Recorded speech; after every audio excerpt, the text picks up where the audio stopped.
Olá pessoal, meu nome é Jonathan e vou apresentar um pouco do meu pré-projeto de iniciação científica para vocês. Peço desculpas por eu não estar nesse momento de forma síncrona, por conta do estágio, mas vou tentar deixar minha gravação aqui e qualquer dúvida eu tento entrar em contato com cada um de vocês. Então, pessoal, meu tema de iniciação científica é sobre operações matemáticas utilizando a escala de Kursiner na prática inclusiva nunca 10.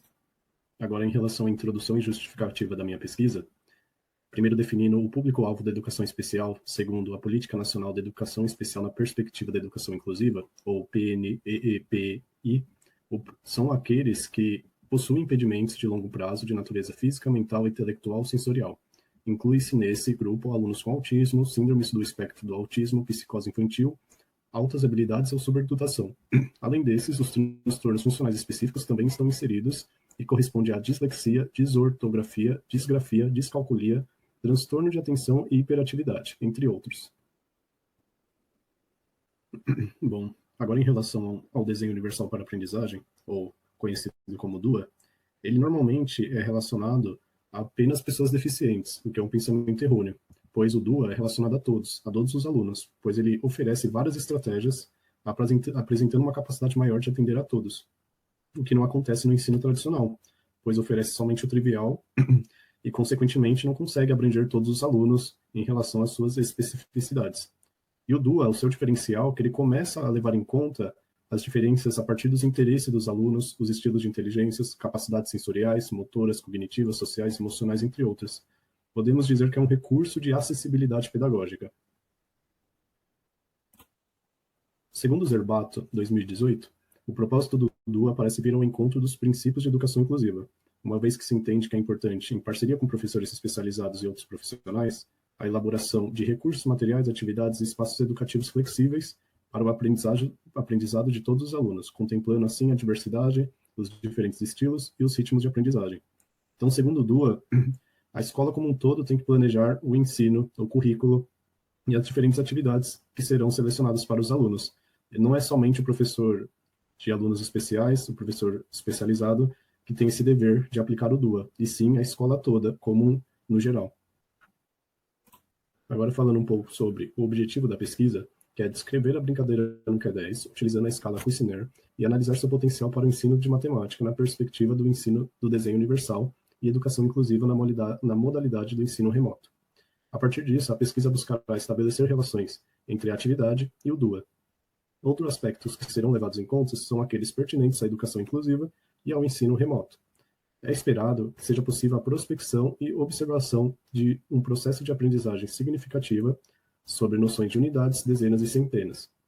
Também é esperado que o educando desenvolva uma certa facilidade quando for ter o primeiro contato com as operações matemáticas. Então, agora, falando um pouco sobre um resumo de toda a pesquisa, que utilizará a escala Kursiner e o kit material dourado. Então, em relação às práticas inclusivas, a atividade apelidada de Nunca 10 tradicionalmente estimula habilidades e competências matemáticas consideradas importantes, precursores do letramento escolarizado. O trabalho de muitos professores com a barra de Kursiner na educação básica podem valer de cores e tamanhos recomendáveis, formas e texturas também que facilitam e visam o processo de ensino e aprendizagem de estudantes com diferentes características.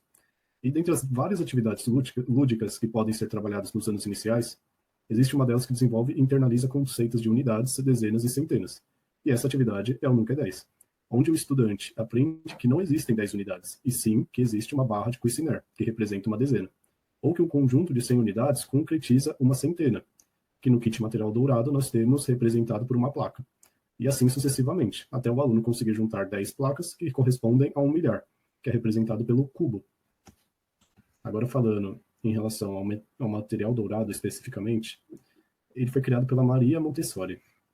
Graduada em Medicina e Pedagogia, ela trabalhou num instituto que tinha o papel de formar professores para lecionar para crianças deficientes ou com algum retardo mental. Ela foi inspirada pela experiência que já tinha adquirido na clínica na qual trabalhou, quando praticava a medicina. Ela foi inspirada e ela teve contato com crianças que tinha visto brincar no chão com pedaços de pão, por falta de brinquedos. Por conta disso, ela decidiu se dedicar aos problemas educativos e pedagógicos. Agora, abordando sobre a escala de Kursiner. A escala de Kursiner foi criada por um professor belga, George Kursiner Hotlet, depois de ele ter observado que um aluno em sua aula estava desesperado e estava com muita dificuldade de aprender. Por conta disso, ele decidiu criar um material que ajudasse os alunos a entenderem os conceitos básicos da matemática. Então, em casa, ele cortou algumas réguas de madeira em 10 tamanhos diferentes e pintou cada peça de uma cor, como assim tendo surgido uma escala, a escala de Cursiner. As escalas de Cursiner são formadas por diferentes tamanhos e diferentes cores. Assim, quando a criança observava e manuseava as escalas, né, quando ela observa e manuseia elas, ela sente as suas diferenças de cor e tamanho. Ao mesmo tempo em que ela observa as escalas, a criança também percebe que as figuras possuem em comum as características de um bloco retangular. Nesse momento que ocorre o processo de diferença e semelhança na compreensão da criança.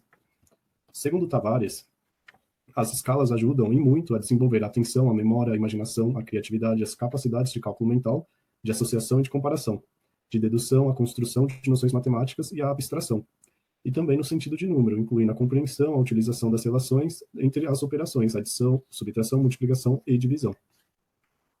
Agora, falando sobre o jogo Nunca é 10 em si, e visando que o educando desenvolva uma aprendizagem significativa de forma lúdica, são válidas as seguintes regras. O jogador que lança o dado, ele irá retirar a quantidade de cubinhos que aparecer na face do dado. Então, ele pode tirar até 6 cubos de uma vez. O jogador também nunca poderá manter 10 unidades. Cada vez que o jogador superar a quantidade de 9 cubos, ele irá solicitar a troca desse montante por uma barra, que equivale a uma dezena, e o restante, o complemento, ficará na sua mão. O mesmo acontece quando ele juntar 10 barras. O jogador ele deverá solicitar a troca, e dessa vez por uma placa que corresponde a uma centena. E no término do jogo, ele irá acontecer quando o jogador conseguir juntar 1 milhar, ou seja, 10 placas, ou ele ultrapassar essa quantidade. Assim, ele fará a sua última troca solicitando um cubo que representa a unidade de milhar. Bom, é importante salientar que quando o professor jogar com a criança, ou quando os pais jogarem com a criança, é importante que a criança seja questionada a pensar durante o jogo. Então, por exemplo, quando ela começar a ganhar cubinhos, é importante que o educador saiba fazer algumas intervenções, saiba fazer algum questionamento se já é possível fazer a troca, por que ainda não trocou, qual vai ser a próxima peça que você irá pegar, uma barra ou uma placa, e por quê. É importante que tenha algumas intervenções durante o jogo para que a criança possa ir no caminho desejado. Em relação aos procedimentos metodológicos, trata-se de uma pesquisa descritiva, empírica e de caráter exploratório. Tal escolha justifica-se pelo projeto ser uma iniciação científica. Em relação ao local, será realizado no município de Santo André por meio da participação de 2 contatos moradores da cidade. Participarão do estudo uma professora, com experiência prévia em educação inclusiva, e no jogo Nunca é 10. E também participará um estudante da educação inclusiva, que será entrevistado de forma online. Para a intervenção pedagógica com o estudante, o primeiro contato terá que ser com a família dele. E logo após a autorização do Comitê de Ética em Pesquisa com Seres Humanos da UFABC e registro na plataforma Brasil, o mesmo pré-requisito valerá para a primeira participação da professora, que também será convidada para ser entrevistada sobre o tema. A pesquisa seguirá as normas e diretrizes da Resolução 46612. De acordo com os preceitos da Comissão Nacional de Ética de Pesquisa com Seres Humanos, a CONEP, os participantes deverão ser esclarecidos a respeito da possibilidade de voluntariar-se para contribuir com o estudo, assim havendo uma concordância em participar. Um termo vigente, previamente redigido e aprovado pelo COEP-UFABC, será apresentado e assinado pelos sujeitos de pesquisa. Agora, falando em relação aos materiais e métodos, para brincar de Nunca é 10 é essencial que se tenha um kit material dourado e um dado de 6 faces. E devido ao contexto de pandemia, é necessário a utilização de recursos tecnológicos, como o Google Meet, para que a atividade seja desenvolvida remotamente. A atividade será dividida em 3 fases. 1. Entrevista com o aluno. 2. Entrevista com a professora. E 3. Análise das gravações. A fase 3 tem como objetivo descrever cada passagem do aluno praticando o jogo Nunca é 10, analisando na perspectiva teórica, destacando as passagens mais significativas e comparando com a fala do professor entrevistado. Bom, pessoal, agora eu vou falar um pouco das dificuldades que eu tive até o momento como pesquisador nesse meu pré-projeto. E até eu vou falar um pouco sobre o parecer do parecerista, né, sobre também a minha pesquisa.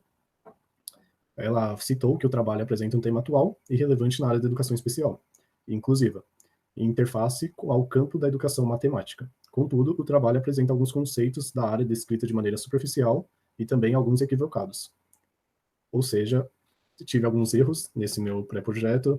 Acho que, assim, em relação às minhas dificuldades, tem alguns detalhes de quando você entra para fazer pesquisa que não são tão evidentes assim para quem está começando, e tem, assim, é um pouco mais complexo, né, do que eu pensava, mas eu estou gostando de fazer pesquisa, mesmo com todas as dificuldades, de conseguir conciliar as matérias da faculdade, com estágio, com projeto, A experiência está sendo legal, está acrescentando muito na minha trajetória acadêmica e também profissional, né, como professor, e espero continuar assim, nessa trajetória. E aqui é o final da apresentação, pessoal. Eu agradeço. E eu vou deixar um docs para vocês, se vocês puderem opinar, se vocês tiverem dúvidas, melhorias, sugestões, críticas, elas serão bem-vindas. E posteriormente eu vou dar uma olhada para conseguir melhorar minha pesquisa. Obrigado.